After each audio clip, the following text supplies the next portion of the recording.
Lalu berkatalah Elisa, "Dengarlah firman Tuhan. Beginilah firman Tuhan.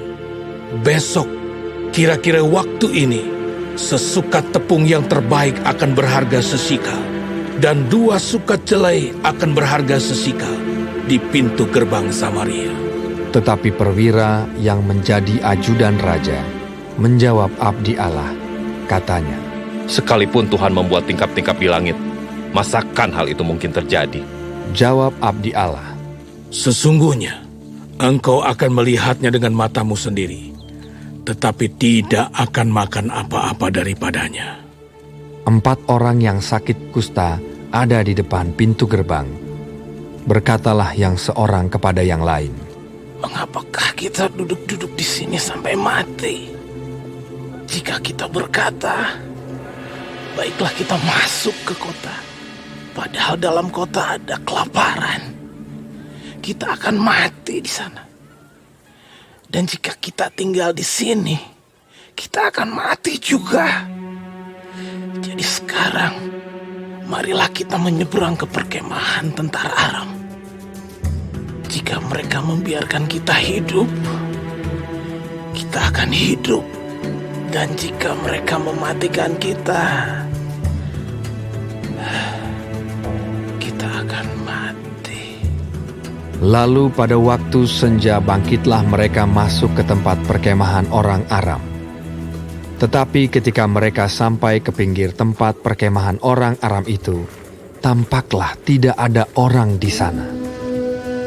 Sebab Tuhan telah membuat tentara Aram itu mendengar bunyi kereta, bunyi kuda, bunyi tentara yang besar, sehingga berkatalah yang seorang kepada yang lain, "Sesungguhnya Raja Israel telah mengubah raja-raja orang Het dan raja-raja orang Misraim melawan kita, supaya mereka menyerang kita."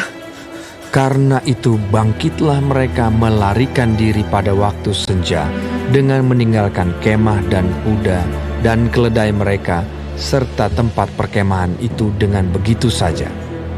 Mereka melarikan diri menyelamatkan nyawanya. Ketika orang-orang yang sakit kusta itu sampai ke pinggir tempat perkemahan, masuklah mereka ke dalam sebuah kemah, lalu makan dan minum. Sesudah itu mereka mengangkut dari sana emas dan perak dan pakaian, kemudian pergilah mereka menyembunyikannya. Lalu datanglah mereka kembali, masuk ke dalam kemah yang lain, dan mengangkut juga barang-barang dari sana. Kemudian pergilah mereka menyembunyikannya. Lalu berkatalah yang seorang kepada yang lain, "Tidak patut yang kita lakukan ini.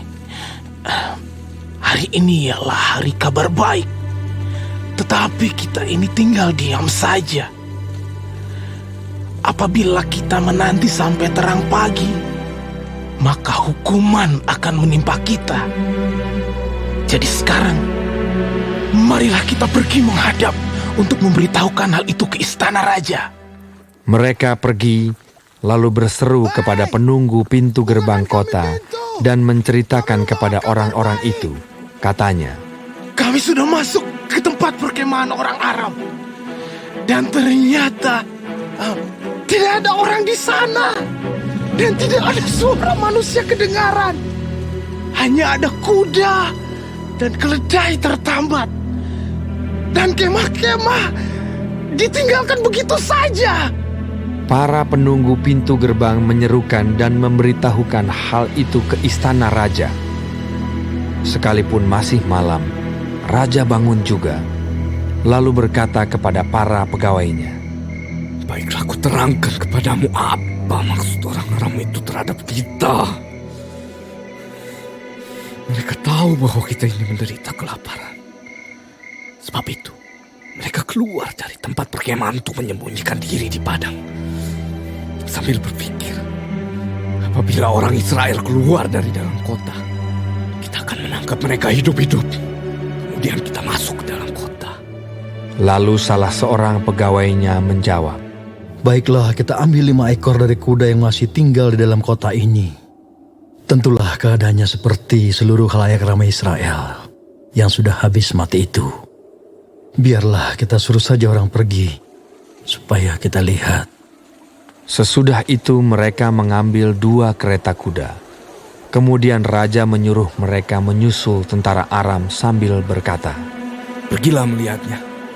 lalu pergilah mereka menyusul orang-orang itu sampai ke sungai Yordan. Dan tampaklah seluruh jalan itu penuh dengan pakaian dan perkakas yang dilemparkan oleh orang Aram pada waktu mereka lari terburu-buru.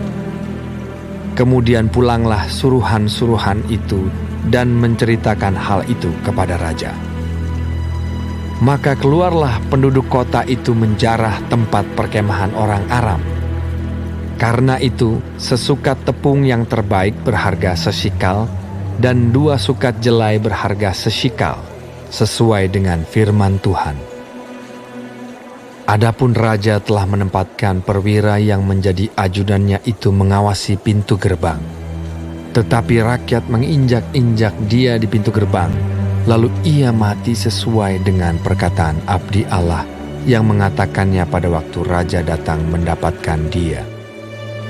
Dan terjadi juga seperti yang dikatakan abdi Allah itu kepada raja.